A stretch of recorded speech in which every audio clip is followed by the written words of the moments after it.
The first thing you need to do to make your Carnival fish soap is to chop up your soap base. Now you can see that there are 4 bricks in this line, so what I'm going to do is chop them up and then chop them in half again.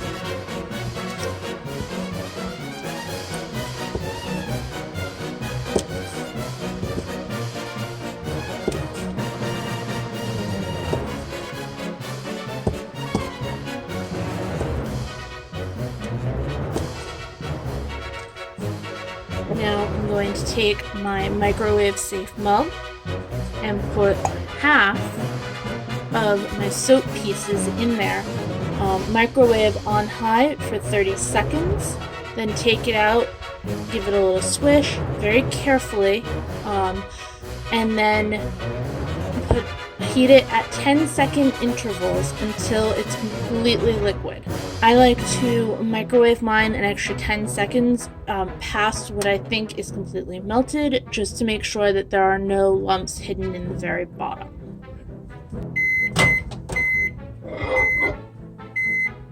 So after 30 seconds, it's fairly melted. I'm going to give it at least another 10 seconds.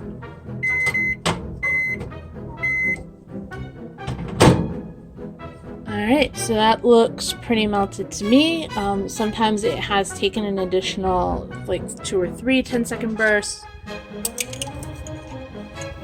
Yep, I'm not running into any chunks.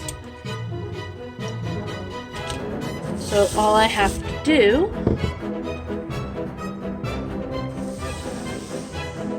is, while my soap was melting, I worked up a short stack of books and used binder clips to attach my bag. My books are longer than my bag so that it hangs pretty freely.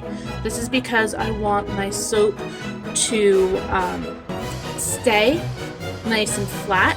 You could also lay it on its side or an angle if you wanted. I don't recommend it though because it is liquid, so it will go everywhere.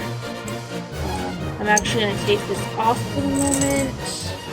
And this is just using items that I found around the library. This little tin once had probably cookies from Christmases a long ago. Because it is a very hot soap. I mean, just imagine anything else that you've put in the microwave. I'm going to hold my bag and pour as straight down the center as I can. You could also rest your bag in any sort of bowl or mug so that you don't have to hold it quite as much. The soap does have a fairly long working life, meaning once you've melted it, you can still work with it for a good amount of time. But if it starts to get too much of the skin, just pop it back in the microwave for 10 seconds. So, pardon me for being left-handed, but I'm very carefully just pouring soap into my bag.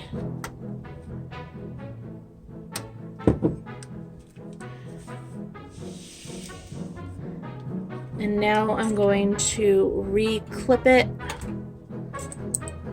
onto my little stand.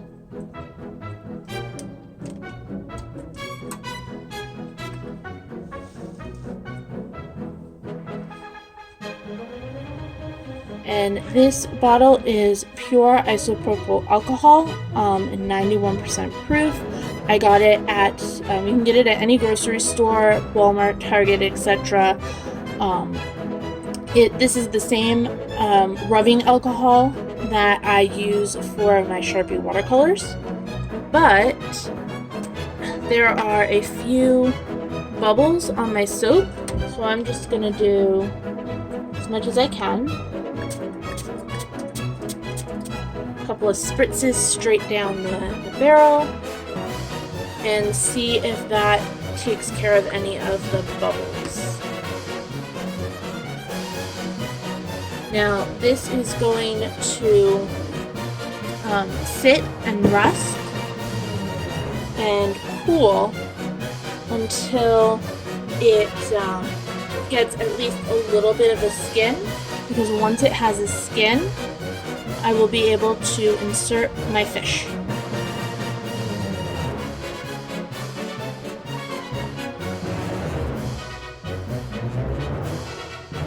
When you go to put the fish in, whichever fish you get, there are a variety of fish. Not everyone's going to the same one. If you have any, I would recommend using tweezers, especially really long ones if you have any, or if you're really good at chopsticks. And you should be able to hold your tweezers fairly far back, and that will help give you some reach to get down into your bag to put the fish in without having to manhandle and scrunch it up too much. So there is a fair amount of taking the bag on and off the clips. So I would recommend not putting it in a position where you can't really reach it too easily.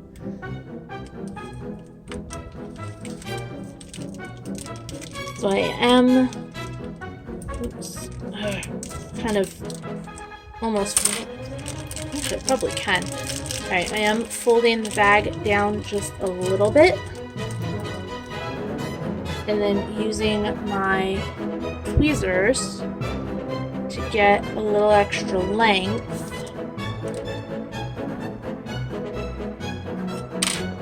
Stand up, little fishy.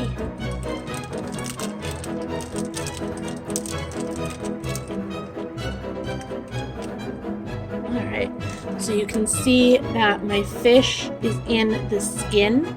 I can still feel the hot soap, but my fish is not completely at the bottom of the bag. I may not have let the skin set quite long enough on this one. So what I'm going to do is just leave my fish in there. Clip everything back together.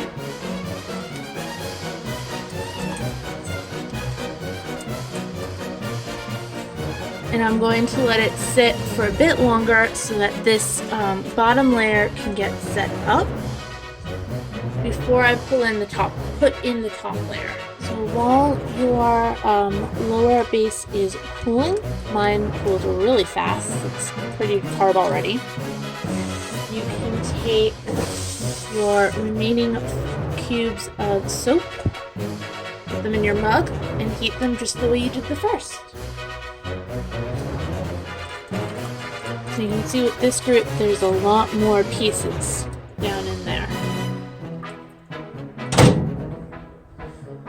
Alright, so all of my pieces of soap are liquid.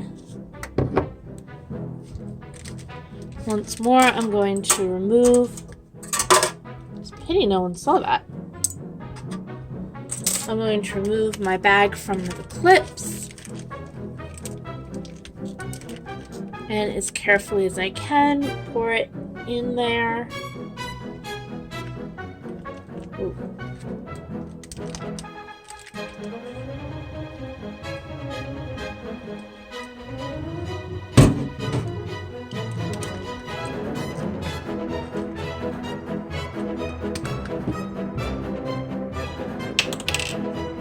Time for my isopropyl alcohol again.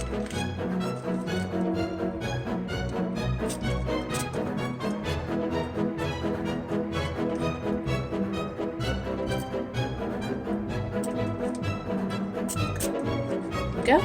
Just a couple of spritzes to help release the bubbles, and set the bag back up. So it's been 2 days, and this is my fully dried fish in a bag soap. You can see nothing's coming out. It's hard as a rock. You can see a little bit of a line right here, and you can see it even clearer on this side. While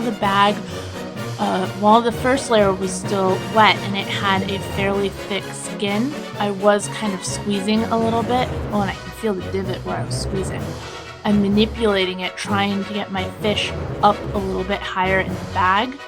and that did leave some noticeable marks from where it kind of crinkled before it cooled. Now I've made 2 different soaps using this method.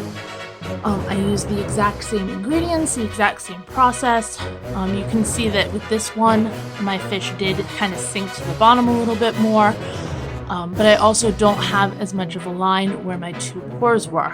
I think my top pour melted my bottom pour a little bit, or I put too much of the rubbing alcohol on it. You can also see little bits on the side of the bag where it splashed as I was pouring it in. So do try your best to pour straight down the center without hitting the sides. But to finish off our soap, I'm leaving the top open, and I'm just taking my baker's twine, which is the red and white striped string, and I'm going to tie a pretty little bow right up here.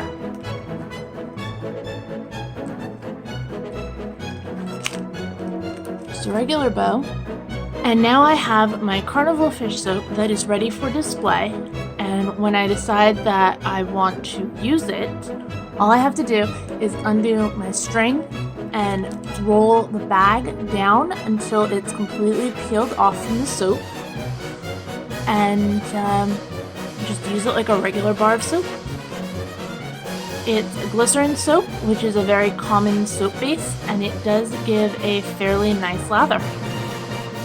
But basically, because the entire project is soap and plastic, any items that I use during the course of making this craft do not need to be washed, because they'll just be covered in soap.